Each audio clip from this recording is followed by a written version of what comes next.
So hello guys, this is Ghanshyam Vashishtha and you are watching इंफन जोन। So आज की जो वीडियो है यहाँ पर हम डिस्कस करने वाले हैं फ्रेजल वर्ब के टॉपिक को। फ्रेजल वर्ब जो है बेसिकली क्या होते हैं, देखिए किसी वर्ब के बाद या तो प्रेपोजिशन या फिर किसी एडवर्ब का जुड़कर एक नया वर्ड क्रिएट कर देना, उसे हम फ्रेजल वर्ब कहते हैं। I repeat once again, phrasal verb का मीनिंग होता है कोई भी एक वर्ब प्लस प्रेपोजिशन या कोई adverb, that is called phrasal verb, उसे ही हम फ्रेजल वर्ब कहते हैं। और ये जो वर्ब और प्रेपोजिशन या एडवर्ब, इन दोनों को मिलाकर जो एक नया पर्टिकुलर वर्ड बनता है उसका मीनिंग अलग ही होता है। ये खास बात है फ्रेजल वर्ब की। जैसे आज की जो वीडियो है यहाँ पे हम गेट से रिलेटेड फ्रेजल वर्ब पढ़ेंगे, यानी गेट के जो भी फ्रेजल वर्ब्स हैं, जो भी इंपॉर्टेंट फ्रेजल वर्ब्स हैं, उनको हम यहाँ पे डिस्कस करेंगे सो दैट आप अपनी स्पीकिंग में इस चीज़ को अच्छे से यूज़ कर पाएँ और अपनी स्पीकिंग को बेटर बना पाएँ।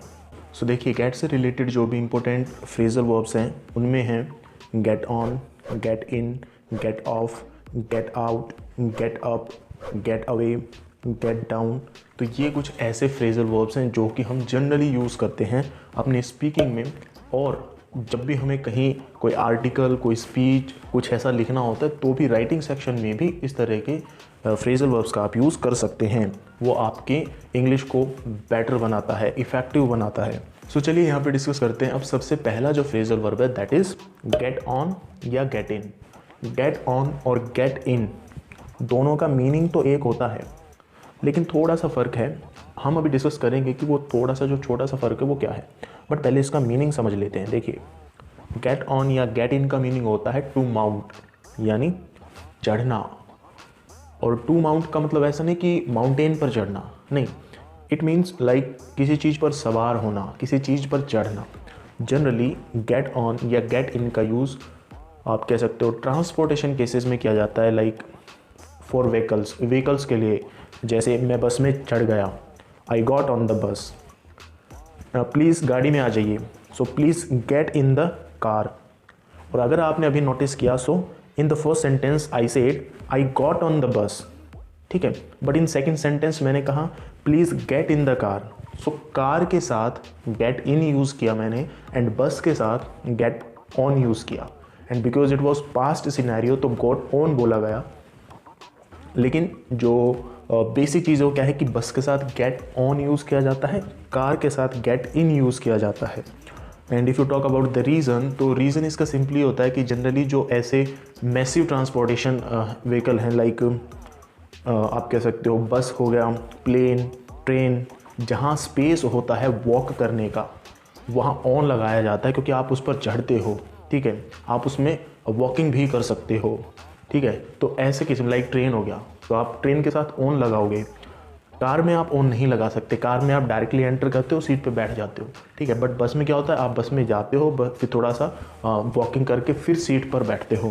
प्लेन में भी ऐसा ही होता है, वॉकिंग की जा सकती है, और ट्रेन में भी ऐसा ही होता है, ठीक है। तो ऐसे सारे व्हीकल्स जहाँ पर वॉकिंग हो सकती है, जहाँ पर थोड़ा प्लेस होता है वॉकिंग के लिए, वहाँ आप ऑन लगाते हैं। और जहाँ पर नहीं होता, लाइक कार हो गया, ठीक है, वहाँ पर आप इन लगाते हैं, ठीक है जी। ये छोटी सी इन्फॉर्मेशन है। चलिए हम अपने टॉपिक पे आते हैं, get on and get in. So to mount यानी किसी चीज़ पर चढ़ना या सवार होना, इसके लिए यूज़ किया जाता है। And we also discuss about examples, I got on the bus, please get in the car, ठीक है जी। Now let's move to the next one. ये एक होता है गेट ऑफ। अगर गेट के साथ ऑफ प्रेपोजिशन लगा दिया जाए तो यहाँ पर इसका मीनिंग चेंज हो जाता है। देखो, यही तो हमने डिस्कस किया कि फ्रेजल वर्ब क्या होते हैं, जब वर्ब या प्रेपोजिशन या फिर एडवर्ब भी हो सकता है, प्रेपोजिशन या एडवर्ब कोई भी, ठीक है, वर्ब के साथ प्रेपोजिशन या एडवर्ब दोनों में से कोई भी एक जुड़कर एक नया वर्ड क्रिएट करता है जिसका अपना एक अलग ही मीनिंग होता है, उसी ही तो फ्रेजल वर्ब कहते हैं। ये आप ध्यान रखेंगे कि फ्रेजल वर्ब क्या होते हैं, वर्ब प्लस प्रेपोजिशन या एडवर्ब। प्रेपोजिशन या एडवर्ब को जब वर्ब के साथ मिला दिया जाता है और एक नया वर्ड क्रिएट हो जाता है, उस नए वर्ड को ही फ्रेजल वर्ब कहा जाता है, जिसका अपना एक अलग ही मीनिंग होता है, ठीक है जी। चलिए, तो गेट ऑफ, यहाँ गेट के साथ ऑफ प्रेपोजिशन का यूज किया गया तो इसका मीनिंग हो जाता है टू लीव, ट्रेन और बस और कार, एनीथिंग, ठीक है। गेट ऑफ, जब आप, एक तो हमने अभी डिस्कस किया था गेट इन या गेट ऑन हो जाना, ठीक है, बस में चढ़ जाना, कार में बैठ जाना। लेकिन जब कार से उतरना हो, बस से उतरना हो, तो फिर हम यूज़ करते हैं get off. Like don't get off the bus now, wait for the next bus stop. मान लीजिए आपका फ्रेंड जो आपसे मिलने आ रहा है, first time he is visiting to your house, तो वहाँ पर आप क्या कहोगे, उसे आपके घर का एड्रेस नहीं पता, उसे नहीं पता कि कौन से बस स्टॉप पे रुकना है, and he calls you, and आप कहते हो कि ऐसा नहीं करना, अभी नहीं रुकना है, you have to wait for the next stop, because जो मेरा घर है वो नेक्स्ट स्टॉप पे है, तुमने पहले ही फ़ोन कर दिया, तुम पहले उतरने वाले थे। तो आप वहाँ पे क्या कहोगे, यहाँ पर मत उतरना, wait for the next stop, don't get off the bus now, wait for the next stop, ठीक है। तो इस तरीके से गेट ऑफ का यूज किया जाता है जब आप बस या आप किसी भी ट्रांसपोर्टेशन, किसी भी व्हीकल से जब उतरते हो, तो उसके लिए गेट ऑफ यूज़ किया जाता है। गेट ऑफ का एक और मीनिंग होता है like to stop doing something, यानी किसी चीज़ को करते करते रोकना, किसी चीज़ को आप कर रहे थे उस चीज़ को कंटिन्यू और फिर उसको रोकना, स्टॉप करना, that is also get of. वो भी क्या है, गेट ऑफ वहाँ पर यूज़ किया जाता है। जैसे लाइक आप पढ़ रहे हो, ठीक है, आप एक किताब पढ़ रहे हो और आपका जो ब्रदर है या आपका फ्रेंड, लगा लीजिए आपका फ्रेंड है, वो म्यूज़िक चला रहा है, सो इन दैट केस आप क्या कहोगे, please get off playing music, I am reading the book.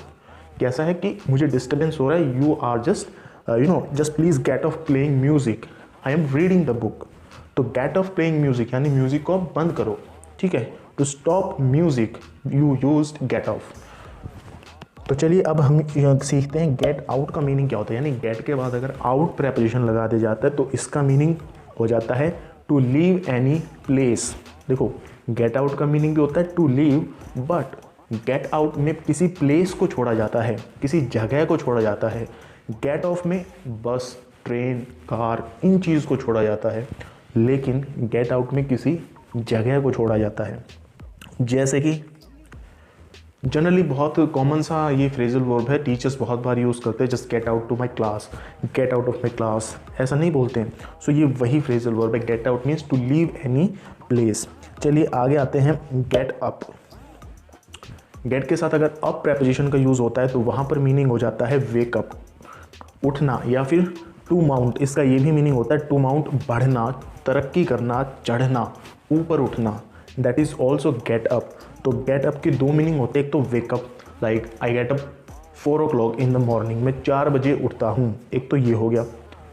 दूसरा होता है to mount, like he is getting up in his career, वो अपने करियर में तरक्की कर रहा है, so he is getting up.